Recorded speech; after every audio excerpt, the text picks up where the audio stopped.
Hello everyone, welcome back to विजलॉन brain station. मैं आपके साथ अंजलि बिजलवान। तो हम जो चैप्टर पढ़ रहे थे वो था फंडामेंटल यूनिट ऑफ लाइफ, जिसमें हमने सेल, टाइप्स ऑफ सेल और सेल ऑर्गेनेल्स को डिस्कस कर लिया था। सेल ऑर्गेनेल्स में हमने जहाँ सेल मेम्ब्रेन को पढ़ा, आज हम सेल मेम्ब्रेन का उसी के कॉन्टिन्यूस में एक टॉपिक, सब टॉपिक को देखेंगे जिसका नाम है movement across cell membrane. That means कि क्या है, सेल मेम्ब्रेन अपने अंदर और बाहर चीज़ों को कैसे ट्रांसपोर्ट करता है। तो आइए शुरू करते हैं हमारा आज का topic, movement across cell membrane. Topic को पढ़ने से पहले हम सेल मेम्ब्रेन के कैरेक्टर, फंक्शन और नेचर को रिवाइज करेंगे। तो अगर आपको सेल मेम्ब्रेन को समझने में कोई प्रॉब्लम होती है तो आप सेल मेम्ब्रेन को समझने के लिए अपने माइंड में एक इमेज ड्रॉ कर लेंगे, जिसमें आपके पास सपोज आपके पास एक बलून है और बलून के अंदर भरा है पानी। जिस तरीके से बलून क्या होता है, फ्लेक्सिबल होता है, इलास्टिक होता है और क्या होता है, थिन होता है, उसी तरीके से क्या होती है, जो सेल मेम्ब्रेन होती है, इलास्टिक, थिन और फ्लेक्सिबल होती है। जिस तरीके से जो बलून होता है, बलून क्या करता है, वाटर को पकड़े रखता है और एक पर्टिकुलर शेप दे देता है। उसी तरीके से जो सेल मेम्ब्रेन होती है वो क्या होती है, सेल के अंदर जितने भी कंटेंट हैं उनको क्या करती है, पकड़ के रखती है और एक पर्टिकुलर स्ट्रक्चर देती है। सेल मेम्ब्रेन क्या होती है, लिविंग होती है, प्रोटीन और लिपिड्स की बनी होती है। अब देखेंगे आप कि जो बलून होता है वो वाटर को एक पर्टिकुलर शेप दे देता है। अगर मैं बोलूँ पानी आपके यहाँ पर गिरा हुआ है और आप उसकी एक शेप बताओ तो आप नहीं बता सकते। और अभी जो वाटर है वो किस में है, बलून में है। वाटर का मेनली कैरेक्टर क्या होता है, इसको जिस भी कंटेनर में रखेंगे आप, ये उसी की शेप को ले लेगा।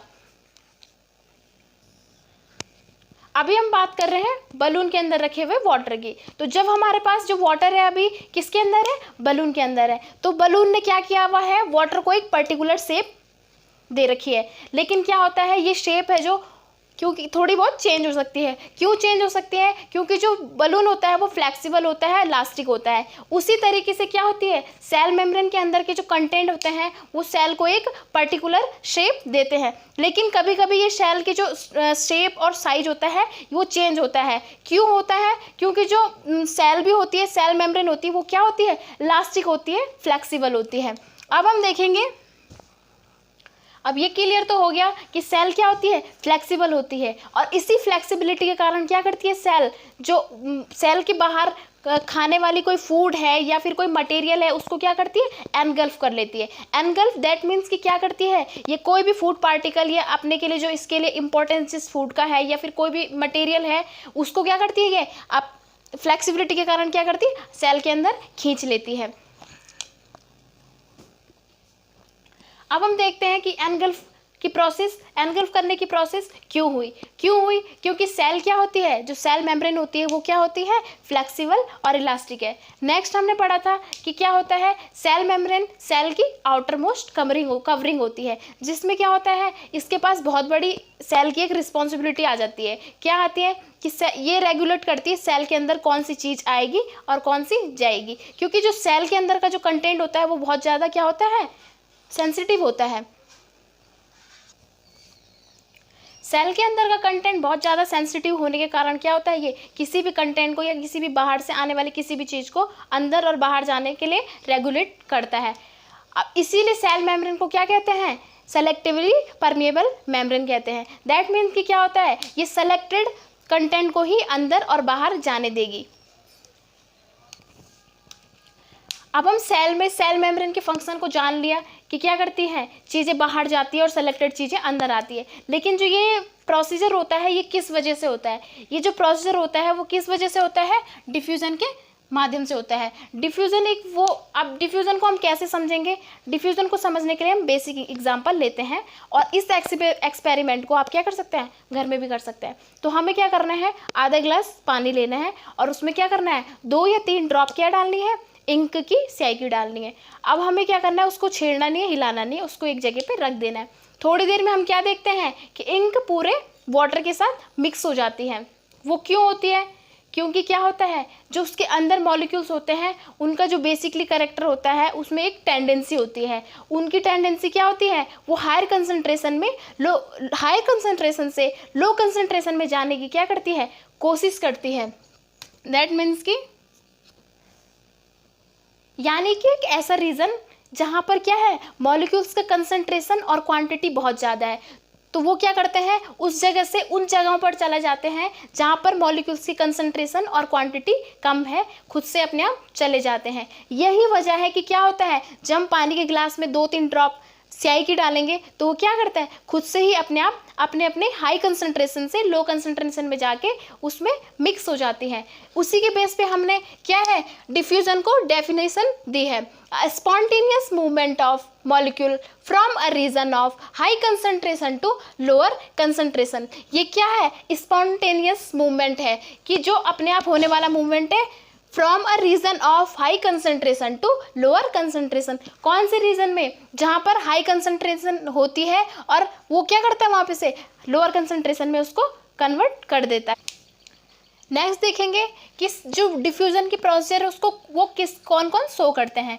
तो इसमें हम देखेंगे स्मॉल साइज के जितने भी सब्सटेंस हैं वो शो करते हैं। एग्जाम्पल में हमने लिया है ions molecules, carbon dioxide, oxygen, water, CO2 और ऑक्सीजन, दैट मीन्स कि गैस।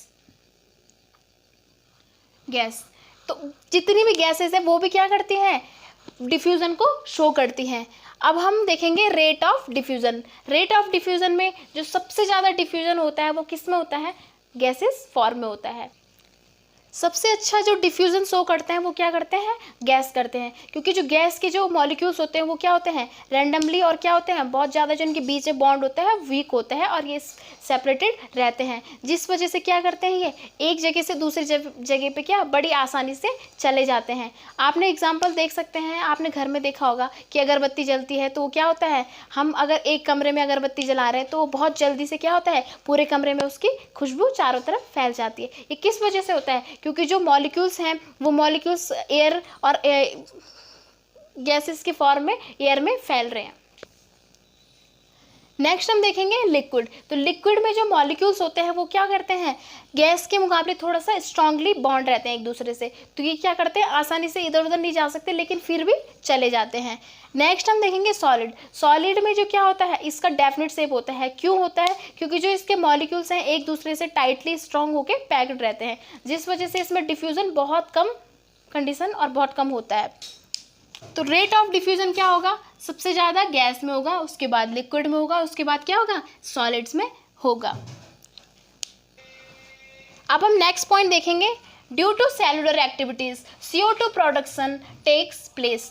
देन दैट्स मीन्स कि क्या होता है, ड्यू टू सेलुलर एक्टिविटी, मतलब due to cellular activity, cell के अंदर क्या होता है, सेलुलर एक्टिविटी के दौरान CO2 का प्रोडक्शन होता है, क्योंकि सेल को लिविंग बनाने के लिए सेल के अंदर बहुत सारी क्या होती है, एक्टिविटीज़ चलती रहती है, जैसे कि रेस्पिरेशन, डाइजेशन। उसमें क्या होता है कि जब इन एक्टिविटीज़ के चलने के दौरान क्या होता है, बहुत सारी CO2 सेल के अंदर बन जाएगी। अब क्या होगा कि CO2 सेल के अंदर बहुत ज़्यादा हो जाएगी और सेल के बाहर कितनी हो जाएगी, सेल के मुकाबले कम होगी। तो नेक्स्ट पॉइंट में हमने यही लिखा हुआ है, concentration of CO2 inside cell is greater than क्या है, concentration of CO2 in external environment. That means कि क्या होगा, सेल के अंदर जो क्या है, CO2 की कंसंट्रेशन हाई हो गई है और CO2 सेल के बाहर CO2 की कंसंट्रेशन क्या है, लो है।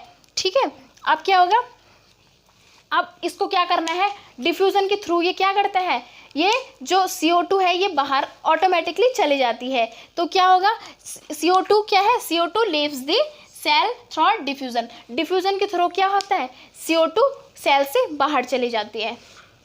इसी को हम क्या कहते हैं, diffusion, movement across cell membrane. आज की वीडियो में हमने पढ़ा डिफ्यूजन की डेफिनेशन, रेट ऑफ डिफ्यूजन कौन शो करता है और डिफ्यूजन सेल में किस तरीके से होता है। तो कल की वीडियो में हम डिफ्यूज़न का ये दूसरा एक एग्जाम्पल हो सकता है, उसको बोलेंगे ऑस्मोसिस के बारे में हम पढ़ेंगे। तो आज की वीडियो में इतना ही। अगर आप हमारे चैनल में नए हैं तो हमारे चैनल को ज़रूर सब्सक्राइब करें, लाइक करें, शेयर करें। धन्यवाद।